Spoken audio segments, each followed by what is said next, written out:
৫ August Sheikh Hasina ভারতে পালিয়ে যাওয়ার পর ৯ আগস্ট রিউমার স্ক্যানার জানিয়েছে ভারতীয়দের ছড়ানো ২০টিরও বেশি গুজব শনাক্ত করেছে তারা। সে সময় এক্সে মৌহান গৌড়া নামে একটি আইডি থেকে এমন ছবি পোস্ট করা হয় বাংলাদেশ আসাম সীমান্তে শরণার্থীদের ভিড় তৈরি হয়েছে। অথচ ছবিটি ২০১৮ সালে বাংলাদেশ ভারত সীমান্তে দুই দেশে বসবাসরত বিচ্ছিন্ন আত্মীয়দের মিলন মেলার ছবি। বর্তমানে মানুষ সত্যের চেয়ে ন্যারেটিভ বেশি বিশ্বাস করে, আর এই সুযোগ নেয় দেশি বিদেশি স্বার্থান্বেষী মহল। কেবল বাংলাদেশ নয়, দক্ষিণ এশিয়ার অন্যান্য দেশ বিশেষ করে ভারত ও পাকিস্তানেও অহরহই গুজব ছড়ানো হয়। বাংলাদেশের রাজনৈতিক পট পরিবর্তনের পর ভারতের বিভিন্ন গণমাধ্যম ও সোশ্যাল প্ল্যাটফর্মে ছড়ানো হয় নানা বিভ্রান্তিমূলক তথ্য। সবশেষ বাংলাদেশের প্রধান উপদেষ্টা ডক্টর মোহাম্মদ ইউনূসের বিশেষ সহকারী মাহফুজ আলম হিজবুত তাহরির নামে একটি জঙ্গি সংগঠনের সঙ্গে যুক্ত বলে প্রচার করা হয়। মুহূর্তের মাধ্যমেই সেই তথ্য সোশ্যাল মিডিয়াতে ছড়িয়ে পড়ে। সেই তথ্য বিভিন্ন আন্তর্জাতিক গণমাধ্যমে ভিন্ন ভিন্ন ভাষায় প্রচার হতে থাকে। এমন বাস্তবতায় রোববার রাজধানীর একটি হোটেলে দক্ষিণ এশিয়ায় গুজব কিভাবে ছড়ায় এই নিয়ে সেমিনারের আয়োজন করা হয়। এতে অংশ নেন দক্ষিণ এশিয়ার বিভিন্ন ফ্যাক্ট চেকাররা। আলোচনায় উঠে আসে তথ্য যাচাই বাছাই না করে বিভিন্ন তথ্য ছড়িয়ে দেওয়া হচ্ছে। ফলে এক দেশের সাথে অন্য দেশের ধর্মীয়, রাজনৈতিক ও কূটনৈতিক সম্পর্ক অবনতি হচ্ছে। তাই গণমাধ্যমগুলোকে তথ্য যাচাই বাছাইয়ের পরেই তা প্রকাশের অনুরোধ জানানো হয়। Obviously, it created a lot of tension between two countries. Diplomatic, citizens getting worried. So even both of them are the same, Hindu countries. So imagine that happening elsewhere. Based on one piece of misinformation, a large group of Hindus had gathered in the Bangladesh border, thinking that they'll be, transferred to the Indian border.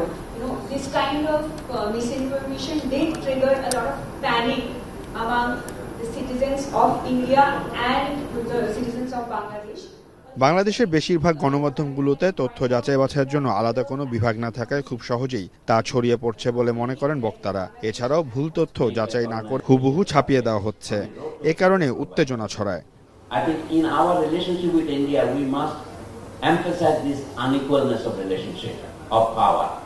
I mean the kind of disinformation campaign going on in Indian media now.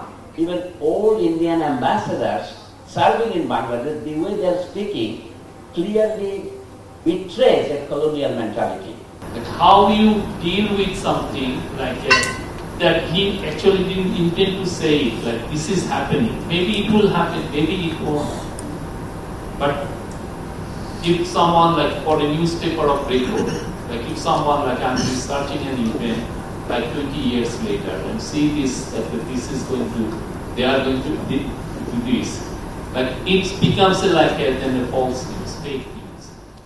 মিথ্যা তথ্য ছড়িয়ে ছাত্র জনতার অভ্যুত্থানকে ভিন্ন খাতে প্রভাবিত করা হচ্ছে বলে মন্তব্য করেন অন্তর্বর্তী সরকারের তথ্য উপদেষ্টা।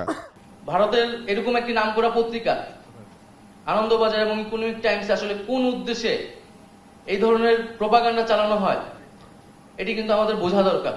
বাংলাদেশের এই অভ্যুত্থানকে এক ধরনের ইসলামিস্ট উগ্রবাদের সাথে মিলানোর চেষ্টা করা হচ্ছে এবং বাংলাদেশে দেখানোর চেষ্টা করা হচ্ছে যে এখানে এক ধরনের উগ্রবাদের উত্থান ঘটছে এবং তাদের হাত দিয়ে অভ্যুত্থানটি সংঘটিত হয়েছিল, যেটি একেবারেই সত্য নয়। বাংলাদেশ নিয়ে আন্তর্জাতিক মহলে ছড়ানো তথ্য প্রতিরোধে ঐক্যবদ্ধ থাকার আহ্বান জানান তিনি। সেটার বিরুদ্ধে সবাই। সিউল আহমেদ, এখন, ঢাকা।